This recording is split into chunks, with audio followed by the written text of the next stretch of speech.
A'udzubillahi minasyaitonirrajim. Bismillahirrahmanirrahim. Kita akan masuk yang seterusnya berkaitan dengan graf gerakan linear. Okey.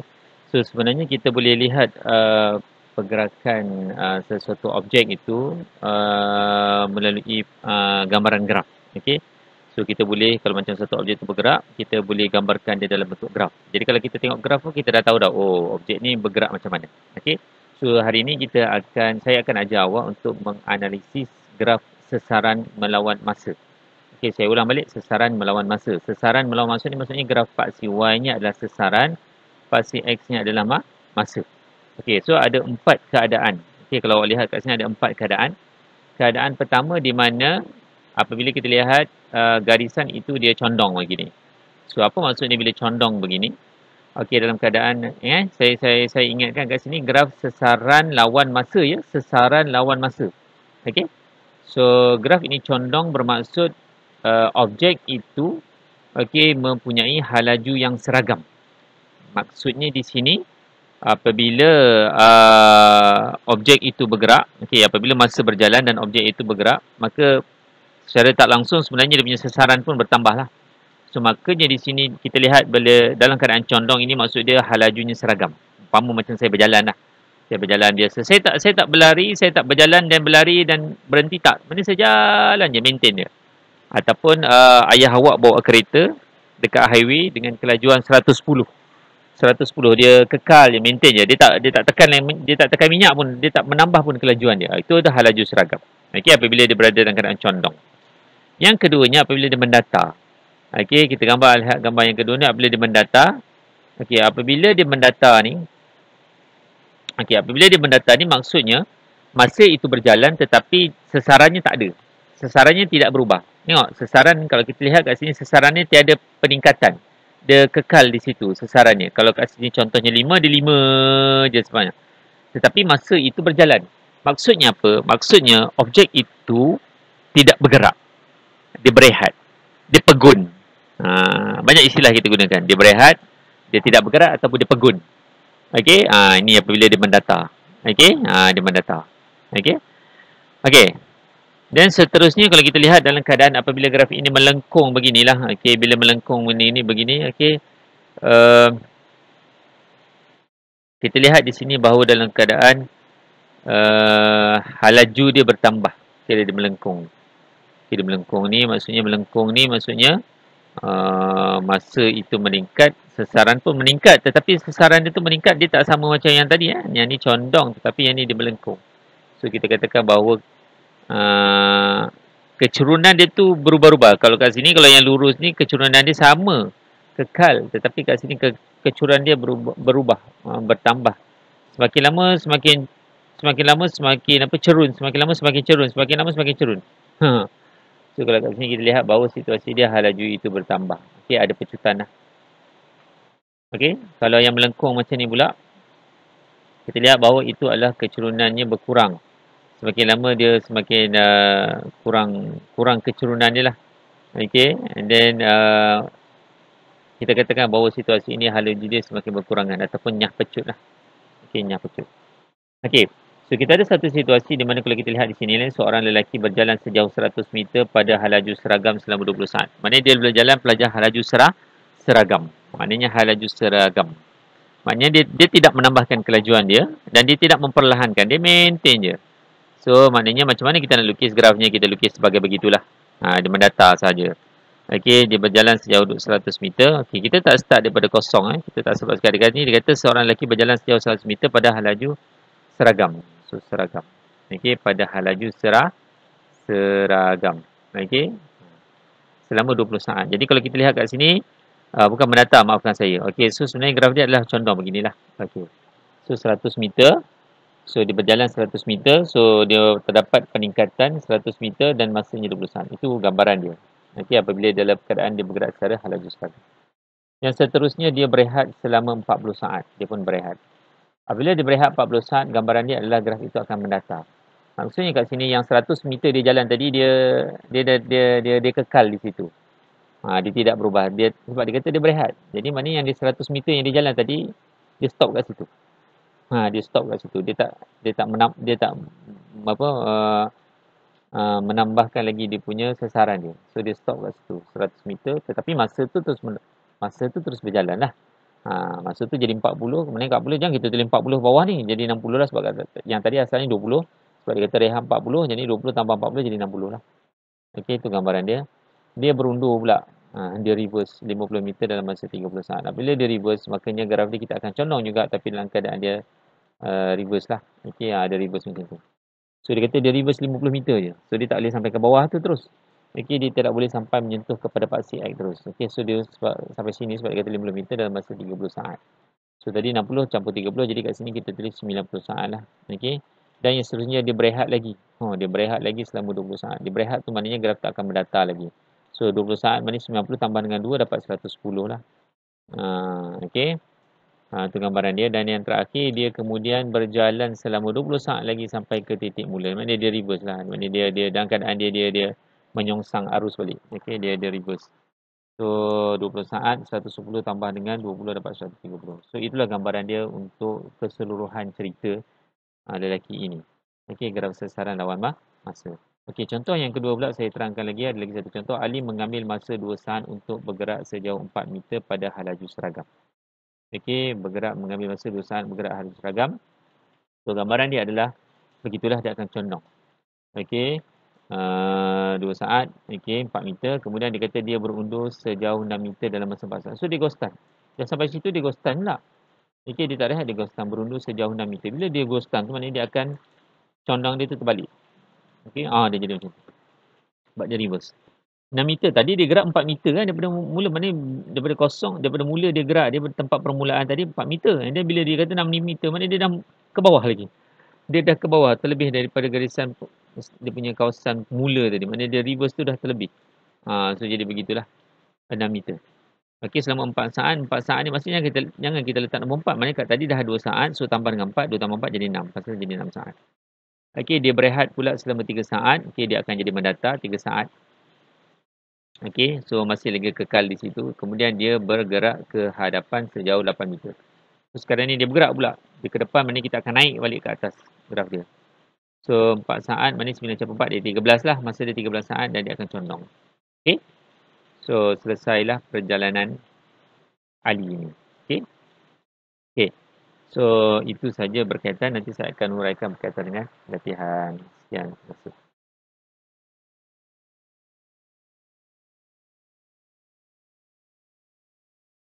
Okey. Yang seterusnya saya nak terangkan berkaitan dengan latihan lah. Latihan untuk kita fahamkan lagi dalam keadaan situasi sesaran graf sesaran melawan masa. Okey, latihan untuk sesaran melawan masa. So kita nak huraikan pergerakan kereta. So dia dah lukis graf. Jadi kita nak huraikan macam mana kereta ni bergerak ni. Graf saya dah bagi, jadi kita nak huraikan. Jadi kita mau tengok graf ni. Okey, ni graf sesaran lawan masa. Graf sesaran lawan masa. So, kita tengok apa yang condong ni. Oh, cikgu cakap kalau yang condong ni maksudnya halajunya malar. So yang condong ni halaju malar. So sekarang ini kereta ini bergerak dengan halaju malar selama 2 saat. Dan dia bergerak sejauh 50 meter. Itu cerita dia yang pertama. Okey. Cerita dia yang pertama, kereta bergerak ke hadapan sejauh 50 meter dalam masa 2 saat. Alamak, dia dah terkeluar sampai habis pula cerita dia. Tak apalah, saya huraikanlah. Okey dah. Ingatkan dia keluar sikit-sikit tadi. Okey. And then dia berehat selama 6 saat. Jadi kalau kita lihat kat sini, dia mendata selama 6 saat. Ini 8 cikgu je lah. 2 campur 6. Sebab dia kata tadi 2 saat campur lagi 6 saat jadi 8 lah. So dia berehat. Ini maksud dia berehat mendata. Bila berehat ni maksudnya bukan berehat ni. Memang dia tak bergerak. Tetapi maknanya dia dah sedia ada pada keadaan 50 meter tadi. Dia berehat pada keadaan dia 50 meter tadi. Okey, pasal tu 50 meter tu, kalau kita lihat dia kat sini lah dia berehat. And then dia kata dia bergerak lagi ke hadapan lagi sejauh 50 meter. Dia bergerak lagi ke hadapan, dia nyambung perjalanan dia selama 4 saat lagi. Mereka tadi kat sini 8, tambah lagi 4 jadi 12. Okey, so jadi 12 saat. So dia bergerak ke hadapan sejauh 50 meter. Tadi adalah 50, tambah lagi 50 jadi 100 lah. Okey. Dan cerita yang terakhir yang kita boleh katakan bahawa dia akan reverse. Gambar ni dia akan, graf ni dia reverse. Sebenarnya kita katakan kereta itu bergerak ke belakang sejauh 100 meter dalam masa 4 saat. So, maknanya 12 campur dengan 4 jadi 16. Okey, itu yang kita boleh faham lah apabila dia beri graf dan kita boleh hasilkan cerita dia. Okey, yang seterusnya. Lukiskan graf sesaran masa berdasarkan gerakan di bawah. Okey, so sekarang ni kita nak lukis macam mana graf ni. Ada satu objek P. So, objek P ini akan bergerak. Bergerak ke mana? So, kita lihat dia bergerak. Dia akan bergerak ke arah kanan lah, ke hadapan. Okey, dia akan bergerak ke arah Q sejauh 20 meter selama 5 saat. Okey, 20 meter. Jadi, kita buka sini, kita boleh nampak, oh, graf ni condong. Okey, graf ni condong. 20 meter 5 saat.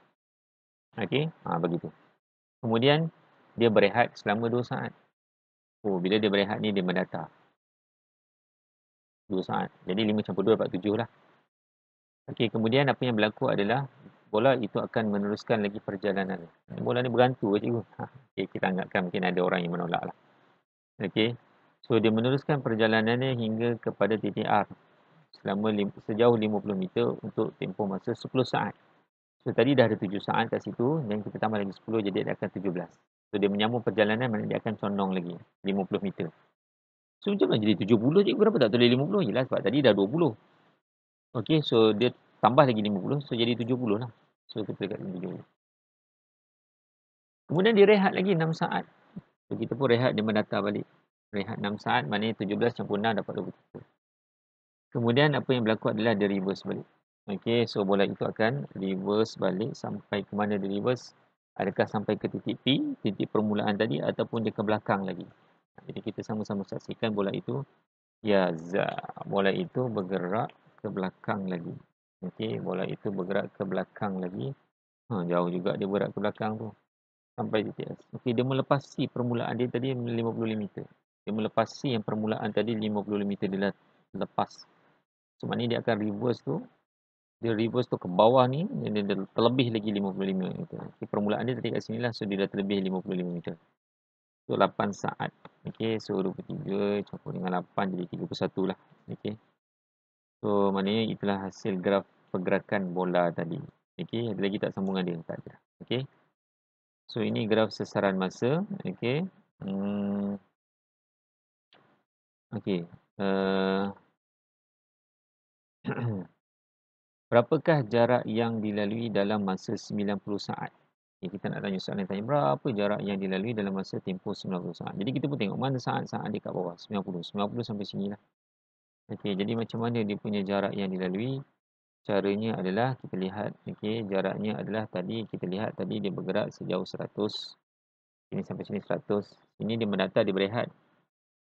Okey, so dia berehat, tak ada apa-apa penambahan perjalanan ni lah. So 100, ini kosong. Okey, tambah dengan 50. Sebab dia walaupun dia reverse, dalam keadaan dia reverse pun kita kena tambah. Jarak ni kan kita perjalanan keseluruhan. Dia reverse ke, dia ke depan ke belakang ke, mana kita tambah je. So 100 tambah dengan 50. So dapatlah 150. Sebab sampai dia nak tanya sampai 90 saat saja. Okey, yang seterusnya, berapakah sesaran dalam masa 90 saat? Sesaran ni lain pula. Sesaran ni dikira macam shortcut kan. Maknanya tadi sekarang ni dia bergerak 100 dan dia berehat, dia reverse. So, sesaran ni kita kira daripada dia berhenti ni, daripada dia berhenti, antara dia berhenti dengan dia mula start tadi. So, mana mula start dia kat sini lah kan, kat kosong ni kan, bawah ni. So, sesaran dia adalah 50 sahaja. Sesarannya adalah 50. Okay, tadi dia dah reverse. Sesaran kan saya dah ajar, dia adalah shortcut. Daripada titik mula ke titik yang last tu. Okey, so titik last tu adalah titik mula dia di sini lah kan, kosong ni maksud kat sini lah. Kita lihat pada ini paksi X ni adalah saat. Jadi kita beranggapan bahawa dia dekat sini lah kosong. Okay, kosong and then dia berhenti kat sini. So 50 saja besarannya. Okey, ke belakang negatif lah. So kat sini ke belakang maksud dia tolak ni. 100 tadi dia pergi dan dia reverse. Okey. Okay, ada lagi, berapakah jumlah jarak yang dilalui? Maknanya kat sini jumlah jarak dilalui maknanya total distance lah. Yang dia lalu semualah. Dia reverse ke, dia kiri kanan ke. Tapi dalam soalan situasi ni dia ke depan dengan belakang, jadi kita campur je lah. Dan 100. Ini pertama ni 100. Ni tak adalah, dia berehat. Okay, kosong. Campur dengan 50, dia berehat. Campur lagi dengan 50. So kita dapat 200. Okay, itu jumlah jarak yang dilalui. Okay, 100. Okey, 100, ni berehat, 50, berehat, 50. Okey, 200. Berapakah sesaran akhir? Sesaran ni maknanya daripada titik mula dengan titik akhir. Tak ada, kosong. Titik mula dia kat sini, titik akhir dia pun dah kat sini. So, pada dalam keadaan kosong. So, sasarannya tak ada. Sasarannya sifar. Okey, sasarannya sifar lah. Okey. So, sasarannya sifar. Okey. So, ada lagi satu latihan. Kita lihat kat sini, berapakah jarak perjalanan dalam 9 saat? Okey, dua soalan kedua, berapakah sasaran dalam masa 9 saat? Soalan pertama jarak, yang kedua sasaran. Okey, 9 saat. Kita lihat 9 saat jarak. Okey, saya kongsikan jawapan lah. Mungkin bagi minda awak faham. So, jarak ni kita kena lihat perjalanan keseluruhan dalam tempoh sampai 9 saat saja. So, kat sini kalau kita lihat, kat sini 4 meter. Tambah kat sini, ni bukan 4 ni jadi 4, 6 ni. Ni 4 ni ke bawah ni 6. So, saat ni 4 tambah lagi 2. So, 4, okey, tambah dengan 6. Tambah dengan 6, okey, sampai sini dia berehat. Okey, so kita situasi dia, okey, banyak pula soalan ni. Okey. Ada 4 soalan. So, soalan satu dia adalah, okey, soalan satu dia tadi adalah, okey, berapakah jarak perjalanan dia ni? Jadi kita tambah je lah. Okey, 9 saat, 10. Okey, macam dapat 10, 4. Okey, tambah dengan 6. Okey, ni 6 ya. Bukan 6, tengok nombor 6 ni. Maksud 4 kat sini. Kat sini 4.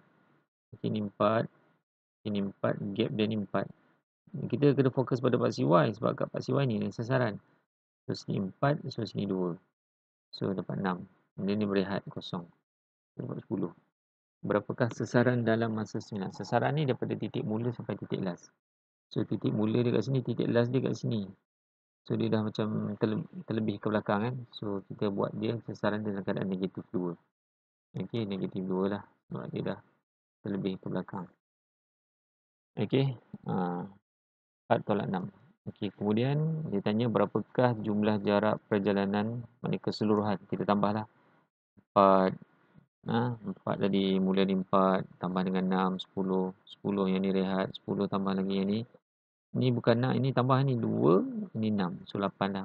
4 tambah 6, 10, 10 tambah dengan 8.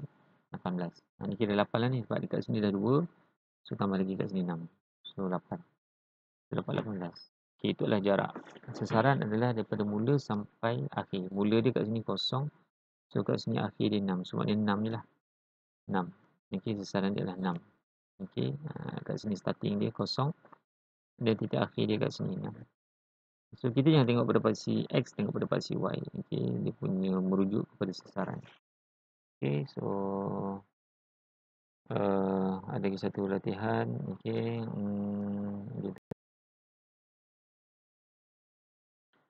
ada lagi satu latihan. Okey, yang ni situasi dia di mana kita lihat jumlah jarak perjalanan. Okey, dia tanya jumlah jarak perjalanan. Okey, so jarak ni kita kena tambah lah. So, kalau kat sini dia ini dia go stun dululah.